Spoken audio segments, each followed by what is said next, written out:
దేవునికి స్తోత్రం.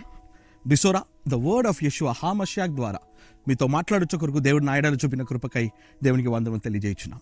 కీర్తనలు 52:8 ఇలాగ సెలవిచ్చుచున్నది. కలిసి చదివి దేవునామమును మహిమపరచుదమా. నేనైతే దేవుని మందిరములో పచ్చని ఒలీవ చెట్టు వలె నున్నాను, నిత్యము దేవుని కృపయందు నమ్మిక యుంచి ఉన్నాను.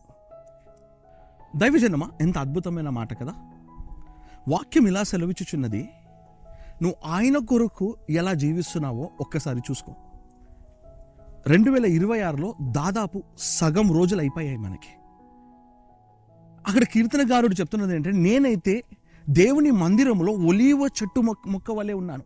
ఒలీవ చెట్టుకి ఒక ప్రత్యేకమైన ఒక స్టోరీ ఉన్నది. ఒక వ్యక్తి ఒక 40,000 చెట్లు నాటాడంట. నాటినప్పుడు ఆ ఒలీవ పొలములో సడన్గా మంట వచ్చి అంతా కాలిపోయింది. మొత్తం బొగ్గు అయిపోయింది. మొత్తం నల్లగా అయిపోయింది పొలం అంతా. పచ్చగా ఉన్న పొలం అంతా నల్లగా అయిపోయింది. ఇతడు చాలా బాధగా ఇంటికి వెళ్ళిపోయాడు. ఇంకా నాకు నష్టం జరిగిపోయింది కదా అని. ఒక 2 నెలల తర్వాత తిరిగి చూస్తే చచ్చిపోయిన ఒలివ మొక్కలని, అంటే చచ్చిపోయినాయి అని అనుకున్న ఒలివ చెట్లని తిరిగి ఆ మొక్కలు పొరగడం మొదలయ్యాయంట. అప్పుడు చరిత్రం చెప్పుచున్న మాట ఏంటంటే, ఒలీవ చెట్టు పైనుండి కాలిపోయినను దాని వేరుని ఎవడు కదిలించలేడంట.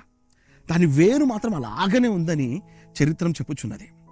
అందుకే నేను పై చెప్తున్నాను, దేవుని సన్నిధిలో ఉన్నవాడు పైకి ఎండిపోయినట్టే కనిపిస్తాడు, కానీ వాని రూట్స్ ఎప్పుడు ఎండిపోవు. వాని రూట్ ఎప్పుడు పచ్చగానే ఉంటుంది. అందుకొరకే కీర్తనగారుడు చెప్తున్నాడు, నేనైతే ఒలీవ చెట్టు వలె దేవుని సన్నిధిలో ఉంటాను. నువ్వు ఎక్కడున్నావు ఈరోజు? పబ్బులో ఉన్నావా? ఫోన్లో ఉన్నావా? సీరియల్ చూసుకుంటూ ఉన్నావా? బూతులు తిట్టుకుంటూ ఉన్నావా? లేదా పనికిరాని పనులు చేసుకుంటూ ఉన్నావా? లేకపోతే ఫోటోలు దిగుతూ ఉన్నావా? సెల్ఫీలు దిగుతూ ఉన్నావా? ఏం చేస్తూ ఉన్నావు? ఒకసారి నువ్వు ఆలోచించు.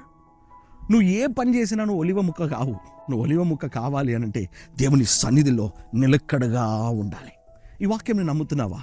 నమ్ముతుంటే నాతో పాటు కలిసి ప్రార్థిస్తావా? పరిశుద్ధ తండ్రి, ప్రభువా, అవునయ్యా, నేను ఎక్కడ ఉండాలని నేను తెలుసుకున్నాను ఈరోజు. ప్రభువా, ఒలీవ ముక్క వలె నేను ఉండాలంటే నీ సన్నిధిలో నేను ఉండాలి. జీవము కలిగిన వ్యక్తిగా నేను ఉండాలంటే నీ ప్రశంసలో నేను ఉండాలి. ఈ మాటను ఎందరైతే వింటున్నారో, ఎందరైతే స్వీకరించారో, ఎందరైతే వారిని వారు సరి చేసుకొని నీ సన్నిధిలో నిలకడగా ఉంటారని తీర్మానం తీసుకున్నారో వారందరినీ మీరు దీవించండి, ఆశీర్వదించండి. నీ మహిమ కొరకు వాడుకోండి. మీరే నీ బిడ్డల ద్వారా మహిమయు ఘనతయు ఎల్లప్పుడూ పొందుకోమని సమస్తమును మీ హస్తాలకి సమర్పిస్తూ యేసు క్రీస్తు వారి పరిశుద్ధ నామమున నీ బిడ్డలందరూ ఆశీర్వదిస్తూ ప్రార్థిస్తున్నాం ప్రియ పరలోకపు తండ్రి. Amen, amen, amen. God bless you. God be with you all. తిరిగి రేపటి ఉదయకాలం 7 గంటలకి కలుద్దాం.